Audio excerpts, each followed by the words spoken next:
Sir Ghaffar ਸਾਹਿਬ ਨੇ ਉਹਨਾਂ ਦੀਆਂ ਮੱਝਾਂ ਨੇ 4 ਹੈ। ਮਸਾਲਾ ਤੁਸੀਂ ਆਖਿਆ ਚੋਰ ਸਾਹਿਬ ਤਿਆਰ ਹੋ ਗਿਆ। ਦੋਸਤਾਂ ਨੂੰ ਵੀ ਮੈਂ ਨਾਲ ਦੱਸਦਾ, ਅਕਸਰ ਵੀਡੀਓ 'ਚ ਨੁਸਖਾ ਦੱਸਦਾ ਰਹਿਣਾ, ਬੜਾ ਹੀ ਕਾਮਯਾਬ ਹੈ। ਇਹ 7 ਚੀਜ਼ਾਂ ਦੋਸਤੋ ਲੈ ਲੈਣੀਆਂ, ਤਕਰੀਬਨ 2-3 ਹਜ਼ਾਰ ਦਾ ਨੁਸਖਾ, ਜ਼ਿਆਦਾ ਨਹੀਂ।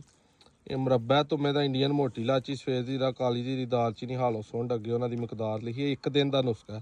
ਇਹ ਤਾਜ਼ੇ ਸੂਏ ਡੰਗਰ ਨੂੰ ਜਿਹੜਾ ਪੱਠੇ ਨਹੀਂ ਰੱਜ ਕੇ ਖਾਂਦਾ, ਜੇਰ ਨਹੀਂ ਸੁੱਟਦਾ, ਇਹਦੀ ਸਕਰੀਨਸ਼ਾਟ ਲੈ ਲਓ। ਇਹ ਦੇਣਾ ਕਰਨਾ। 3-4 ਮੱਝਾਂ ਦਾ ਮਸਾਲਾ ਇਕੱਠਾ ਬਣ ਗਿਆ। ਤੇ ਤਕਰੀਬਨ 4 ਕਿਲੋ ਇਹਦੇ ਵਿੱਚ ਤੁਮੇ ਦਾ ਮੁਰੱਬਾ ਪਾਇਆ। ਬਾਕੀ ਸਾਰਾ ਮਾਲ ਪਾ ਕੇ ਤੇ ਤਾਜ਼ੀਆਂ ਸੂਈਆਂ ਮੱਝਾਂ ਨੇ। ਇਹ ਇਹਨਾਂ ਦੇ ਬੱਚੇ ਨੇ ਤਕਰੀਬਨ 4 ਦੇ ਪਿੱਛੇ। ਠੀਕ ਹੈ।